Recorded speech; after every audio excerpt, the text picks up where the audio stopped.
Hello students, so this is our lecture number 6 on vectors. Previous lecture में हमने resolution of vectors पढ़ा था। ठीक है, जरा उसको रिवाइज कर लेते हैं। देखिए, रिजोल्यूशन ऑफ वेक्टर क्या था कि suppose this is our X axis and this is Y axis. Suppose a vector A is making angle theta with x axis, then the component in this direction यानी x की direction का जो component है that is ax। कितना हो जाएगा वो ax हो जाएगा आपका a cos थीटा, और y की डायरेक्शन का जो कंपोनेंट है दैट इज ay, वो कितना हो जाएगा आपका a sin थीटा।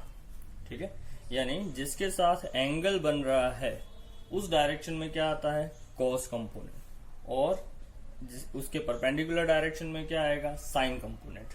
ठीक है, ये अब तक हमने देखा। अब अगर मान लीजिए यही एंगल y के साथ बनता तो ये हमारा x एक्सिस है, ये हमारा y एक्सिस है, ये अगेन एक वेक्टर है a which is making angle theta with y axis. तो इस बार a y यानी y एक्सिस की डायरेक्शन में जो कंपोनेंट है वो हो जाएगा a cos theta, and x axis की डायरेक्शन का जो कंपोनेंट है वो हो जाएगा आपका ax equals to a sin theta. ठीक है, यानी जिसके साथ एंगल बन रहा है उस डायरेक्शन में हमेशा कौन सा कंपोनेंट आता है cos कंपोनेंट, और उसके परपेंडिकुलर डायरेक्शन में आता है sin कंपोनेंट। ठीक है, ये हमने प्रीवियस लेक्चर में पढ़ा था और इसके कुछ एप्लीकेशंस देखे थे। आज के लेक्चर में हम पढ़ेंगे unit vector and vector in Cartesian form. तो चलिए शुरू करते हैं। Let's start with unit vectors. So in our first lecture we have discussed that unit vector is a vector of magnitude 1। ठीक है, हमने सबसे पहले लेक्चर में क्या डिस्कस किया था कि यूनिट वेक्टर एक ऐसा वेक्टर होता है जिसका मैग्नीट्यूड कितना होता है 1 यूनिट। ठीक है, अब इसका मतलब क्या है, तो देखिए लेट अस सपोज कि यहां से ईस्ट डायरेक्शन में एक फोर्स लग रहा है A। ठीक है, अब मान लीजिए इस फोर्स का मैग्नीट्यूड यानी A का जो मैग्नीट्यूड है वो है 5 न्यूटन, है ना। अब आपसे अगर ये कहा जाए कि इस मैग्नीट्यूड मतलब इस वेक्टर के आपको 5 इक्वल पार्ट करने हैं, मतलब इस वेक्टर को आपको डिवाइड करना है 5 इक्वल पार्ट में, तो हर एक पार्ट का मैग्नीट्यूड कितना होगा। तो देखिए इसको हम डिवाइड कर देते हैं 1 2 3, ये हो गए 5 इक्वल वेक्टर्स, है ना। अब हर एक वेक्टर का मैग्नीट्यूड कितना होगा, तो देखिए ए का मैग्नीट्यूड कितना था 5 न्यूटन, आपने उसके कितने पार्ट किए 5, यानी हर एक वेक्टर जो आया उसका मैग्नीट्यूड कितना हो जाएगा 1 न्यूटन, है ना। यानी इन सभी वेक्टर्स का मैग्नीट्यूड हो गया 1 न्यूटन। ठीक है, और इन सभी की डायरेक्शन कौन सी है ईस्ट, यानी वही डायरेक्शन जो कि डायरेक्शन है वेक्टर ए की। ठीक है, तो ये जो हमें एक छोटा सा वेक्टर मिला जिसका मैग्नीट्यूड कितना है 1 यूनिट, है ना, यानी 1 न्यूटन, वो कहलाता है यूनिट वेक्टर ऑफ ए। क्या कहलाता है ये यूनिट वेक्टर ऑफ ए, और ये एक स्पेशल वेक्टर है जिसको हम ऊपर कैप लगा के रिप्रेजेंट करते हैं। जनरली हम वेक्टर को ऊपर एरो लगा के रिप्रेजेंट करते हैं, लेकिन यूनिट वेक्टर्स को हम रिप्रेजेंट करते हैं उनके ऊपर कैप लगा के। ठीक है, so this is our unit vector in the direction of A. ठीक है, तो ये जो हमें एक छोटा सा वेक्टर मिल रहा है ये क्या हो जाएगा यूनिट वेक्टर हो जाएगा, किसकी डायरेक्शन में हो जाएगा ए की डायरेक्शन में। ठीक है, ये एक्चुअली सभी एक यूनिट वेक्टर्स को रिप्रेजेंट कर रहे हैं, आप इनमें से किसी भी एक को यूनिट वेक्टर बोल सकते हैं। ठीक है, ये सारे ही यूनिट वेक्टर हैं in the direction of A. ठीक है, तो अब इसका यूज क्या है, देखिए unit vector are used unit vectors are used to represent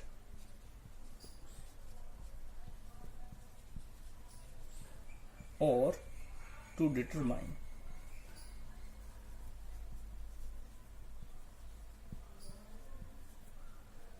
the direction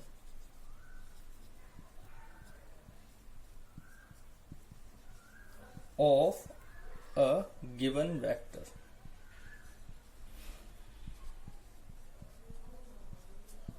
ठीक है। यूनिट वेक्टर्स का यूज क्या है, वो किसके लिए यूज होते हैं, या तो वो डायरेक्शन को रिप्रेजेंट करने के लिए या उसको डिटरमाइन करने के लिए यूज होते हैं। ठीक है, कैसे यूज होते हैं, तो देखिए वेक्टर ए को आप लिख सकते हैं, वेक्टर ए में दो फैक्टर होंगे, पहला होगा मैग्नीट्यूड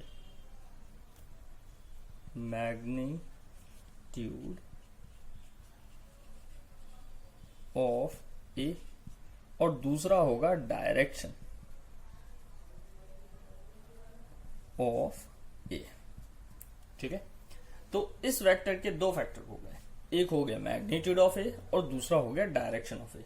अब इस मैग्नीट्यूड को आप यहां भेज दीजिए तो आपको क्या मिलेगा, ये हो जाएगा vector A divided by magnitude.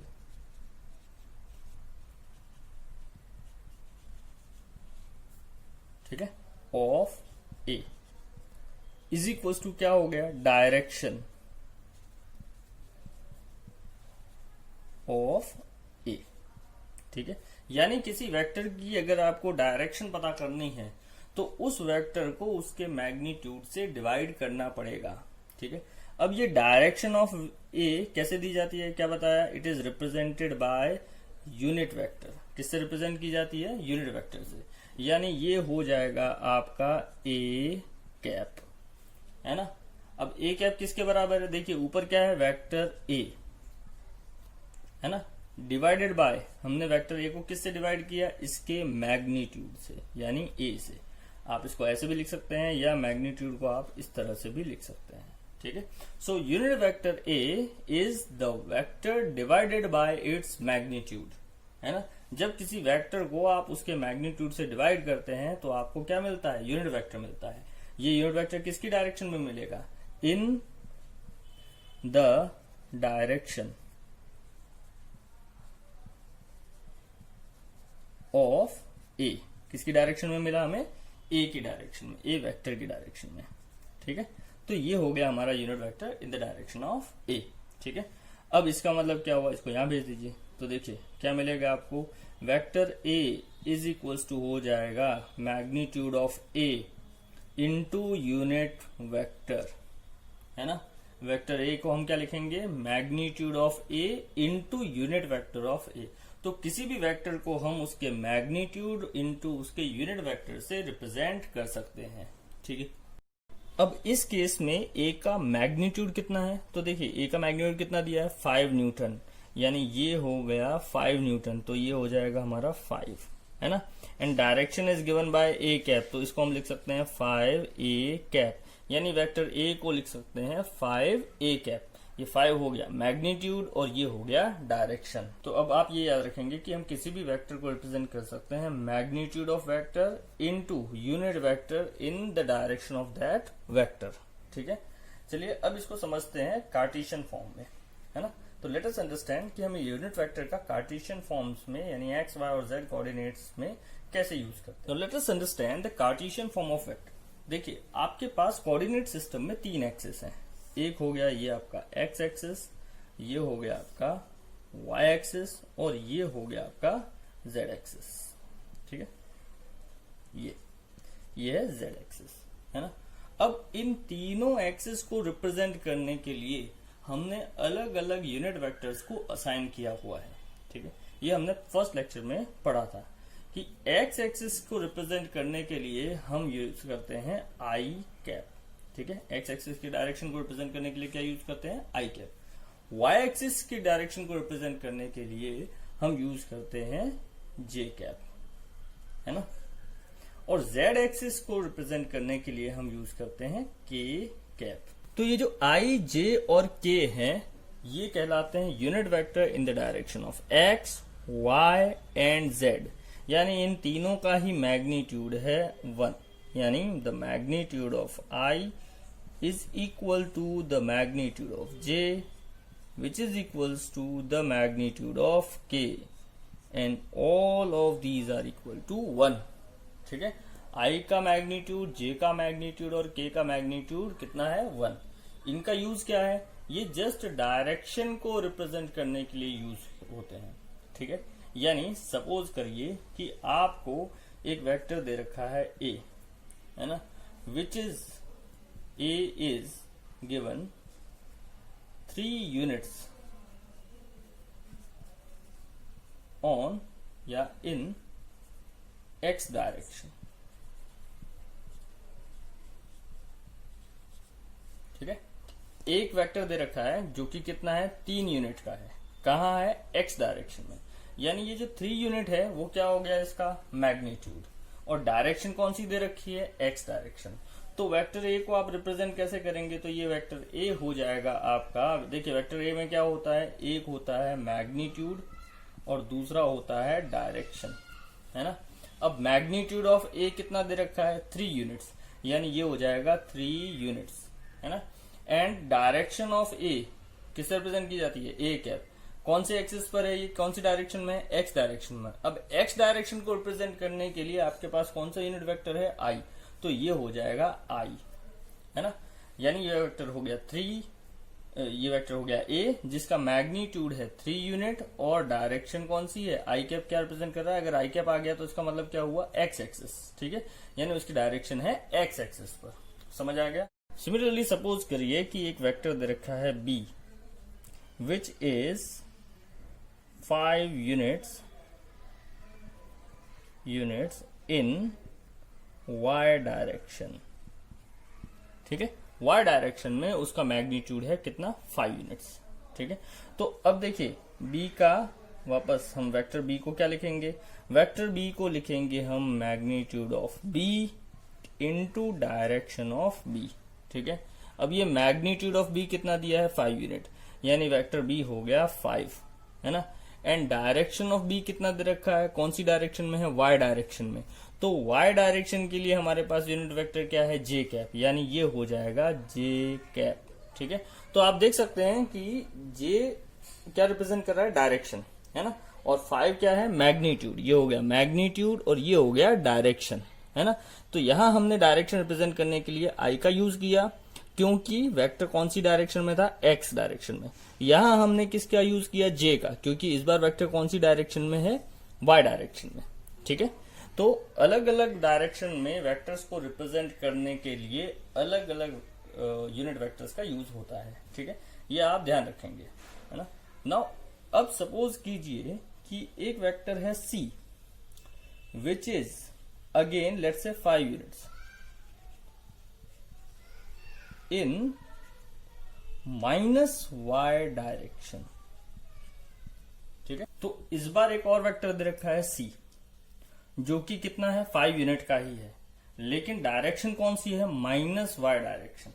तो इसको कैसे रिप्रेजेंट करेंगे, अगेन देखिए वेक्टर c, ठीक है, वापस क्या हो गया, magnitude of c into direction of c।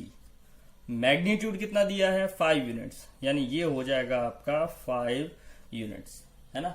और डायरेक्शन क्या दे रखी है, सी कैप कौन सी डायरेक्शन में है, -y डायरेक्शन।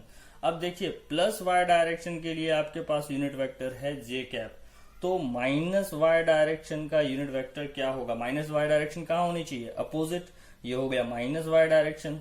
अगर ये यूनिट वेक्टर j है तो उसके अपोजिट कौन सा यूनिट वेक्टर होना चाहिए, -j, नेगेटिव वेक्टर बताया था। यानी अगर y axis plus y axis को j यूनिट वेक्टर रिप्रेजेंट कर रहा है तो -y एक्सिस को कौन रिप्रेजेंट करेगा, -j, है ना। यानी यहां पर जो यूनिट वेक्टर c है वो कितना आना चाहिए, -j कैप। ठीक है, यानी ये हमारा vector c is equal to हो जाएगा -5j कैप। ठीक है, ये याद रखिए कि मैग्नीट्यूड कभी नेगेटिव नहीं हो सकता, नेगेटिव साइन हमेशा डायरेक्शन के साथ आएगा। ठीक है, इसीलिए मैंने यहाँ पर -j के साथ लगाया था। क्लियर हो गया यहाँ तक, तो इस बात का आपको ध्यान रखना है। ठीक है, क्या कि अगर +x एक्सिस पर i कैप है तो -i एक्सिस पर कौन सा होगा, -i कैप। +y एक्सिस पर j कैप है तो -y एक्सिस पर क्या हो जाएगा, -j कैप। +z एक्सिस पर k कैप है तो उसके अपोजिट -z एक्सिस पर, यानी यहां पर क्या हो जाएगा, -k कैप। ठीक है, चलिए इसके कुछ और एग्जांपल्स देखते हैं। तो चलिए देखते हैं question number 1, give vector representation of the following. ये कुछ कंडीशंस दे रखी हैं, आपको इनका वेक्टर रिप्रेजेंटेशन देना है। ठीक है, सो फर्स्ट पार्ट क्या है, first part vector A is 10 unit in minus x direction, ठीक है। तो आपको एक वेक्टर दे रखा है ए, जो कि कितना है 10 यूनिट्स है ना। कहाँ है, ये तो हो गया मैग्नीट्यूड। डायरेक्शन कहाँ है उसकी, देखिए माइनस एक्स डायरेक्शन। तो एक्स डायरेक्शन के लिए आपके पास यूनिट वेक्टर कौन सा था, आई कैप। माइनस एक्स डायरेक्शन के लिए ये क्या हो जाएगा, माइनस आई कैप, है ना। आई कैप था एक्स के लिए, नेगेटिव एक्स के लिए क्या था, माइनस आई कैप। यानी वेक्टर ए हो गया आपका -10 आई कैप, ठीक है। तो ये हो गया आपका फर्स्ट पार्ट। सेकेंड पार्ट देखते हैं। B is 4 unit, vector B is 4 unit in x direction and 6 unit in z direction, ठीक है। तो अब B वेक्टर के दो कंपोनेंट दे रखे हैं, एक है 4 यूनिट कौन सी डायरेक्शन में है, x डायरेक्शन में, और दूसरा है 6 यूनिट कौन सी डायरेक्शन में है, z डायरेक्शन में, ठीक है। तो ये हो जाएगा आपका वेक्टर B, ठीक है, जिसका एक कंपोनेंट है 4 यूनिट्स कौन सी डायरेक्शन में है, x डायरेक्शन में। तो x डायरेक्शन के लिए क्या आ जाएगा, यूनिट वेक्टर आई कैप, ठीक है, प्लस, अब आप इसे प्लस लिखेंगे बीच में। 6 यूनिट और है कौन सी डायरेक्शन में है, z डायरेक्शन में। तो z डायरेक्शन के लिए यूनिट वेक्टर क्या होता है, k कैप, है ना। यानी vector b is equal to आ गया 4i प्लस 6k कैप, ठीक है। ये हो गया सेकेंड पार्ट। थर्ड पार्ट देखते हैं। थर्ड पार्ट क्या है, आपको रिप्रेजेंट करना है पोजीशन वेक्टर। किसका पोजीशन वेक्टर रिप्रेजेंट करना है, तो position vector of point C having coordinates 2, 4 and -3। तो आपको एक पॉइंट दे रखा है C जिसके कोऑर्डिनेट है 2, 4 एंड -3, ठीक है। देखिए आपने कोऑर्डिनेट ज्योमेट्री पढ़ी है ना। अब हमें यहाँ पर x डायरेक्शन, y डायरेक्शन और z डायरेक्शन नहीं दे रखा है, लेकिन आप ये जानते हैं कि कोऑर्डिनेट ज्योमेट्री में हम हमेशा पहले रिप्रेजेंट करते हैं x, फिर होता है y और फिर होता है z, ठीक है। यानी ये जो 2, 4 और -3 दे रखा है, इसमें 2 कौन सी डायरेक्शन में है, x डायरेक्शन में, 4 कौन सी डायरेक्शन में है, y डायरेक्शन में, और -3 कौन सी डायरेक्शन में है, z डायरेक्शन में, ठीक है। ये आप इसको इस तरह से लिख सकते हैं, है ना। तो इसका मतलब क्या हुआ, तो हमारा वेक्टर C क्या हो जाएगा, हम इसके पोजीशन वेक्टर को C वेक्टर मान लेते हैं। तो वेक्टर C इक्वल टू क्या हो जाएगा, देखिए x में कितना है 2, यानी 2 हो गया x एक्सिस पर, यानी आई कैप, है ना, प्लस y डायरेक्शन में कितना है इसका मैग्नीट्यूड 4, तो 4 हो गया y डायरेक्शन में, और y डायरेक्शन में यूनिट वेक्टर कौन सा था, j कैप, है ना। अब z डायरेक्शन में कितना दिया है, -3, ठीक है। देखिए मैग्नीट्यूड तो 3 है, लेकिन नेगेटिव क्या रिप्रेजेंट कर रहा है कि ये -z डायरेक्शन में है, ठीक है। तो तीसरा कंपोनेंट है 3 units in z direction. z direction के लिए क्या है, k कैप, लेकिन कौन सी z direction, negative z direction, इसलिए यहां आएगा बीच में -3k कैप, ठीक है। तो वेक्टर C हो जाएगा आपका 2i plus 4j -3k cap, ठीक है। इसे हम इन दोनों फॉर्म्स को हम कहते हैं कार्टेशियन फॉर्म ऑफ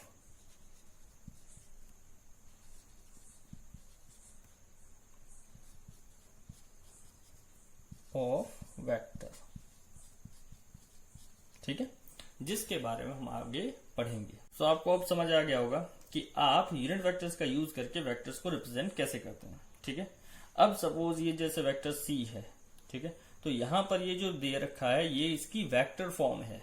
कौन सी फॉर्म है, वेक्टर, है ना। अब इसका अगर आपको मैग्नीट्यूड पूछा जाए तो आप इसका मैग्नीट्यूड कैसे डिटरमाइन करेंगे, ठीक है। तो चलिए समझते हैं कि हम जब कार्टेशियन फॉर्म दे रखा हो तो हम उस फॉर्म में से वेक्टर का मैग्नीट्यूड कैसे डिटरमाइन कर सकते हैं, ठीक है। Let's understand now. अब हमें पता करना है magnitude of a vector when it's Cartesian form is given, कि जब किसी वेक्टर की कार्टेशियन फॉर्म दे रखी हो तो हम उसका मैग्नीट्यूड कैसे डिटरमाइन कर सकते हैं। कार्टेशियन फॉर्म जैसे कि मैंने बताया अभी कि जब कोई वेक्टर i, j और k की फॉर्म में दे रखा हो तो वो फॉर्म उसकी कहलाती है कार्टेशियन फॉर्म, ठीक है। तो मान लीजिए एक वेक्टर है a जो कि है axi प्लस ayj की फॉर्म में, ठीक है। तो ये हो गई उसकी कार्टेशियन फॉर्म, है ना। हम z से बाद में इंक्लूड करेंगे। तो फिलहाल हम एक वेक्टर मान लेते हैं axi प्लस ayj की फॉर्म में, है ना। अब हमें पता करना है कि अगर वेक्टर इस फॉर्म में दे रखा है तो ये जो वेक्टर ए है इसका मैग्नीट्यूड क्या होगा, ठीक है, मैग्नीट्यूड ऑफ ए क्या होगा, ठीक है। चलिए समझते हैं इसे। तो सपोज कीजिए ये है हमारा y एक्सिस, ये है हमारा x एक्सिस, और यहां पर एक वेक्टर है a, है ना, जो x एक्सिस के साथ एंगल बना रहा है थीटा। क्लियर? तो ये हो जाएगा आपका वेक्टर a, जो कि x एक्सिस के साथ कितना एंगल बना रहा है, थीटा।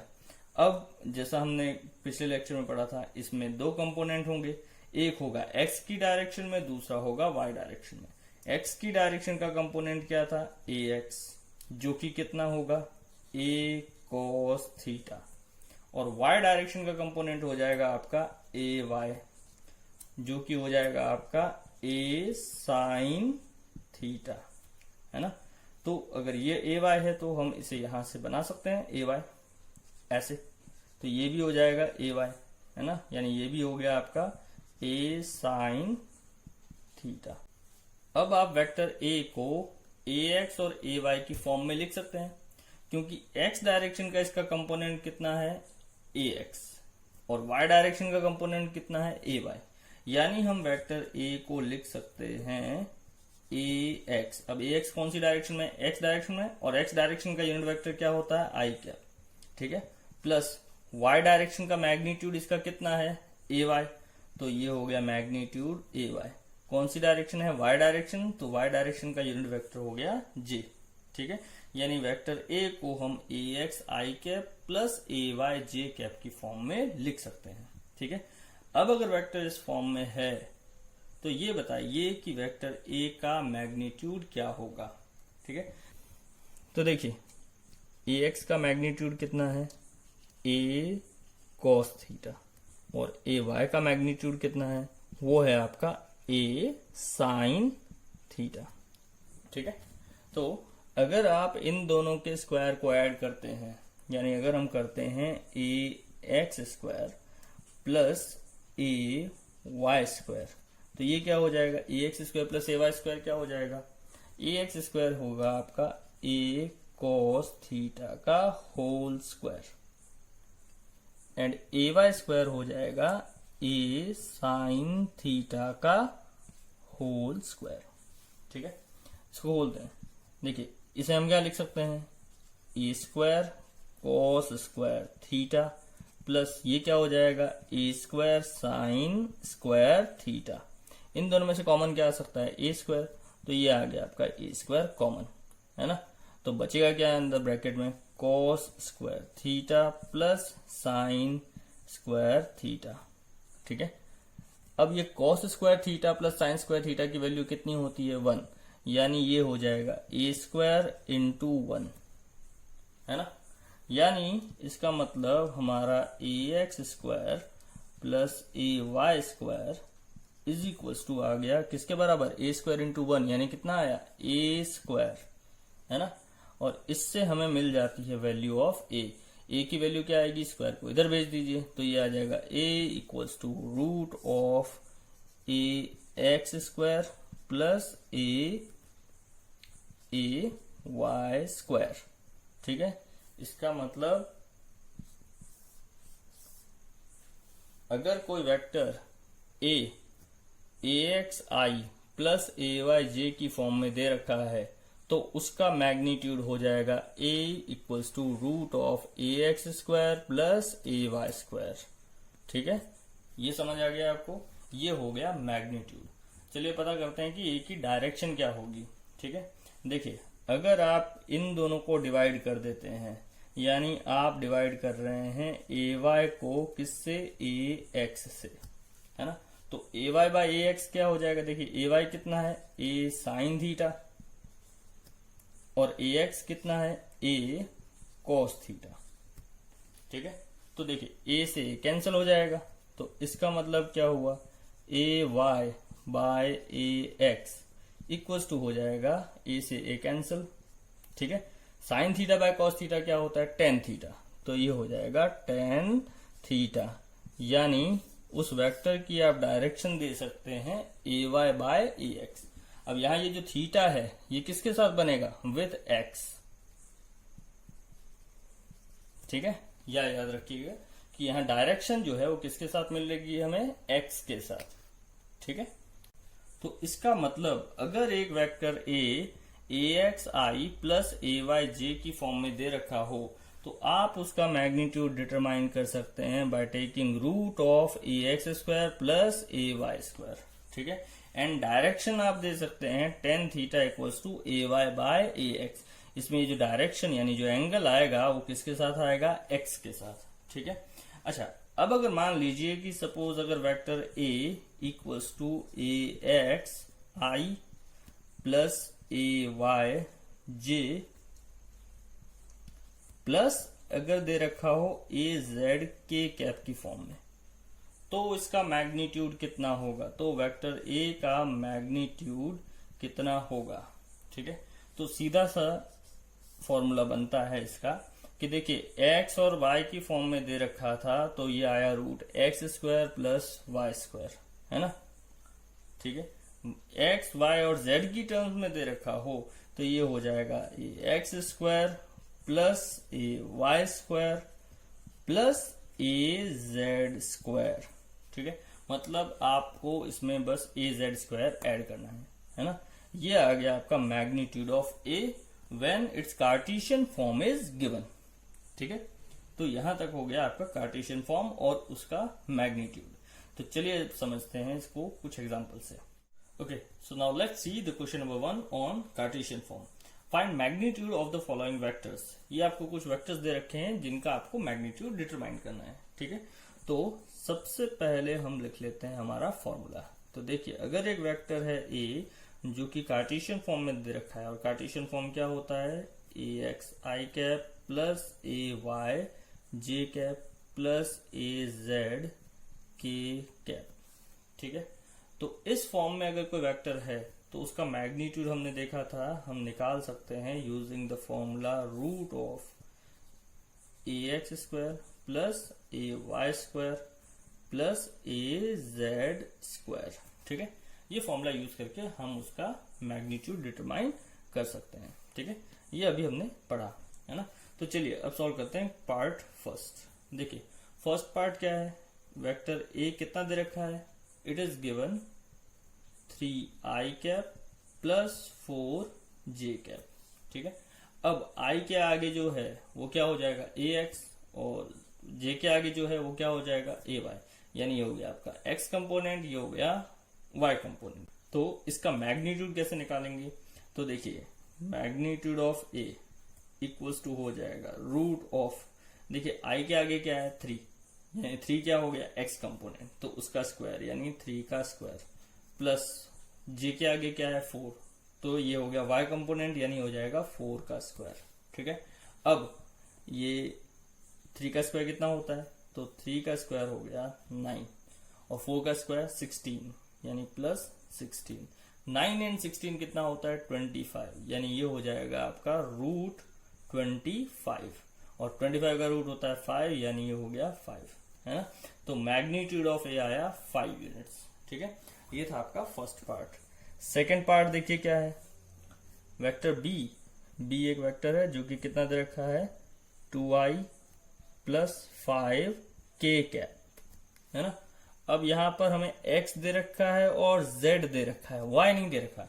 अब y नहीं दे रखा है तो नहीं लिखेंगे। ठीक है, तो मैग्नीट्यूड ऑफ b कितना हो जाएगा, वो हो जाएगा अंडर रूट ऑफ, ठीक है, x कितना है 2 यानी 2 का स्क्वायर प्लस z, y नहीं है तो y की जगह हम 0 डाल देंगे, 0 का स्क्वायर प्लस z कितना है 5 तो 5 का स्क्वायर।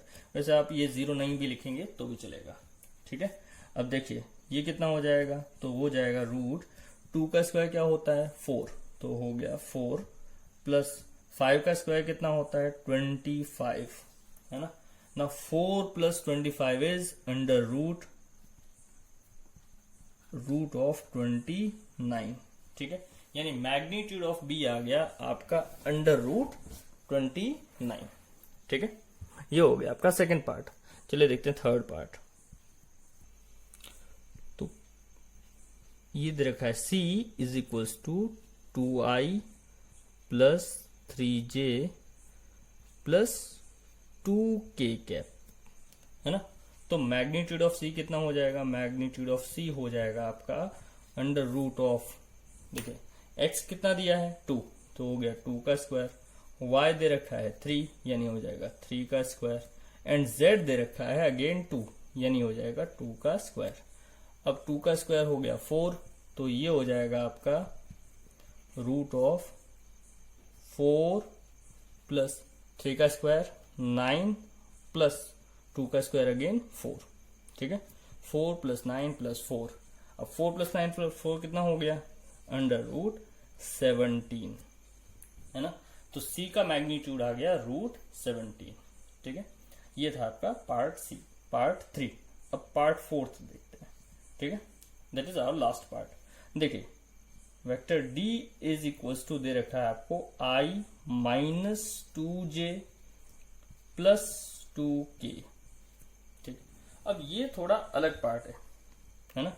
तो वेक्टर डी का मैग्नीट्यूड कितना होगा, देखिए अंडर रूट, अब देखिए आई के आगे कोई वैल्यू नहीं है ना, तो इसका मैग्नीट्यूड हो गया 1। अगर आई के आगे कुछ भी नहीं है तो 0 नहीं लिखेंगे, क्या होगा 1 होगा, है ना। यानी ये हो जाएगा 1 का स्क्वायर, ठीक है। कुछ नहीं है मतलब हम इसको 1 लिख सकते हैं, 1 इंटू आई कैप, यानी इसका मैग्नीट्यूड, इसमें एक्स का मैग्नीट्यूड कितना दे रखा है 1 दे रखा है, ठीक है। प्लस y का मैग्नीट्यूड कितना है 2 है। देखिए माइनस, मैंने आपको क्या बताया था, हमेशा डायरेक्शन रिप्रेजेंट करता है। मैग्नीट्यूड हमेशा कैसा लिया जाएगा, पॉजिटिव, मतलब आपको उसमें लेना है 2 का स्क्वायर, चाहे आगे नेगेटिव दिया हो चाहे पॉजिटिव।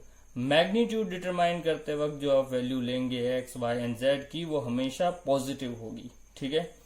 प्लस के, यानी के आगे क्या है, ये जेड, तो जेड का मैग्नीट्यूड कितना है अगेन 2, ठीक है। ये हो गया आपका अंडर रूट ऑफ 2 स्क्वायर, ये 1 यानी 1 plus 2 square that is 4 plus again 2 square that is 4, ठीक है ना। 4 प्लस 4 8 प्लस 1 9 यानी हो जाएगा under root 9 that is 3 units, ठीक है। तो डी का मैग्नीट्यूड हो गया 3 यूनिट, है ना। तो ये था आपका एग्जांपल नंबर 1, ठीक है। So the second question is, if vector a equals to 2i plus 2 root 3j, then find its direction with x-axis and y-axis, ठीक है। तो आपको एक वेक्टर दे रखा है वेक्टर a, जिसकी आपको डायरेक्शन डिटरमाइन करनी है x-axis एंड y-axis के साथ, ठीक है। देखिए डायरेक्शन डिटरमाइन हम करते हैं बाय एंगल, है ना। किसी भी वेक्टर की डायरेक्शन दी जाती है उसके एंगल से। तो आपको पता करना है कि वो एक्स एक्सिस के साथ कितना एंगल बना रहा है और वाई एक्सिस के साथ कितना एंगल बना रहा है, ठीक है। तो चलिए देखते हैं। सबसे पहले पार्ट 1, लेट से ये हमारा एक्स एक्सिस हो गया और ये हो गया हमारा वाई एक्सिस, ठीक है। ये ओरिजिन है और मान लीजिए कि ये है हमारा वेक्टर ए, ओके। नाउ पहले केस में हमें डायरेक्शन किसके साथ डिटरमाइन करनी है, एक्स एक्सिस के साथ। तो मान लीजिए कि वेक्टर ए एक्स एक्सिस के साथ एंगल बना रहा है थीटा, ठीक है। एक्स के साथ कितना एंगल बना रहा है थीटा। अब वेक्टर ए क्या है, वेक्टर ए आपको दे रखा है 2i plus 2 root 3j cap, है ना। अब i के आगे जो कंपोनेंट है वो हमारा कौन सा कंपोनेंट हो गया, x, यानी x डायरेक्शन में इसकी वैल्यू हो गई 2, ये हो गया ax इक्वल्स टू 2, है ना। और a equals to 2 and j के आगे जो कंपोनेंट है, जो वैल्यू दे रखी है वो कौन सा कंपोनेंट होता है, y, यानी y डायरेक्शन में इसकी वैल्यू हो गई 2 रूट 3, तो ये ए वाई इक्वल्स टू हो जाएगा 2 रूट 3, ठीक है। डिटरमाइन क्या करना है, एंगल विथ x, डायरेक्शन हमें किसके साथ पता करनी है, x के साथ, यानी हमें डिटरमाइन करना है एंगल विथ x, ठीक है। तो चलिए डिटरमाइन करते हैं। देखिए अगर ये ए वाई है तो यहां से हम एक साइड बना सकते हैं ऐसे ही, ये अगर ए वाई है तो ये भी क्या हो जाएगा ए वाई, है ना। पैरेलल एंड इक्वल, यहां से इसे कंप्लीट कर लेते पैरेललोग्राम, है ना। तो अगर ये ए वाई है तो ये भी क्या हो गया ए वाई, यानी ये भी हो गया 2 रूट 3, ठीक है। अब इस ट्राइंगल में देखिए अगर आप लेते हैं टेन थीटा, इसको थीटा 1 मान लेते हैं, ठीक है। तो टेन थीटा 1, है ना। टेन थीटा 1 इक्वल्स टू क्या हो जाएगा, टेन थीटा 1 की वैल्यू क्या होती है, अपोजिट अपॉन बेस, ठीक है, एडजेसेंट, परपेंडिकुलर अपॉन बेस, ठीक है। परपेंडिकुलर क्या है यहाँ पर, ए वाई बाय बेस क्या है ए एक्स। अब ए वाई की वैल्यू कितनी दे रखी है 2√3, तो हो जाएगा 2√3। और ए एक्स की वैल्यू कितनी दे रखी है 2, तो ये हो गया 2। ठीक है, 2 से 2 कैंसिल, यानी ये बचेगा √3। ठीक है, तो आपके पास tan θ1 की वैल्यू आ गई √3। अब tan थीटा की वैल्यू √3 कब होती है, वो होती है tan 60 डिग्री पे।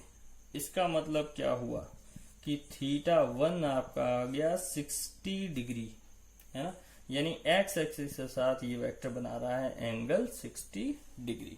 ठीक है, ये था आपका पार्ट 1, है ना। सेकंड पार्ट देखते हैं।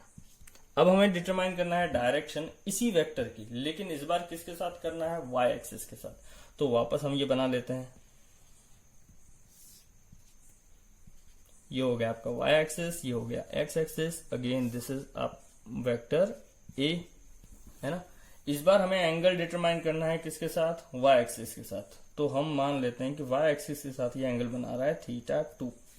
ठीक है, देखिए वेक्टर तो वही है, यानी x कंपोनेंट अभी भी कितना है 2, तो ax आपका क्या था 2 था, और ay कितना है, ay इक्वल्स टू हो जाएगा 2√3। ठीक है, ये गिवन है हमें, है ना। अब वापस हम इसको कंप्लीट करते हैं रेक्टेंगल, ये तो अगर ये ax इक्वल्स टू 2 है तो ये भी कितना हो जाएगा, ax हो जाएगा, यानी ये भी कितना हो गया 2, है ना। अब आप वापस इस ट्रायंगल में tan एंगल लेंगे, tan ऑफ θ2। ठीक है, इस बार θ2 का tan वैल्यू लेंगे। तो देखिए θ2 ये एंगल है, अब tan थीटा क्या होता है, अपोजिट अपॉन बेस, है ना। अपोजिट साइड, थीटा के अपोजिट साइड कौन सी है, ax, अपॉन बेस कितना है, क्या है ay। ax क्या है आपका 2, बाय ay कितना दे रखा है 2√3, 2 से 2 कैंसिल, यानी ये हो जाएगा आपका tan θ2 इज इक्वल्स टू 1/√3। और tan थीटा की वैल्यू 1/√3 कब होती है, वो होती है tan 30 डिग्री पे। ठीक है, तो θ2 कितना होना चाहिए 30 डिग्री। ठीक है, तो ये आपका आ गया एंगल θ2, किसके साथ आया, विथ y एक्सिस, है ना। और ये एंगल था आपका x एक्सिस के साथ। क्लियर हो गया आपको, ये आप डायरेक्टली भी डिटरमाइन कर सकते थे। ठीक है, देखिए एमसीक्यूज में अगर ऐसे क्वेश्चन आते हैं तो आप इनको डायरेक्टली डिटरमाइन करेंगे। अब देखिए x एक्सिस के साथ अगर एंगल 60 डिग्री बन रहा है तो ऑब्वियसली y एक्सिस के साथ कितना एंगल बनेगा 30 डिग्री। ठीक है, लेकिन हमने यहाँ पर ये फॉर्मूला समझने के लिए इसको पूरा एलोबरेट करके लिखा है। ठीक है, ये क्लियर हो गया। So that's all for today. In next lecture, we'll discuss more example on this Cartesian form of vectors. Okay.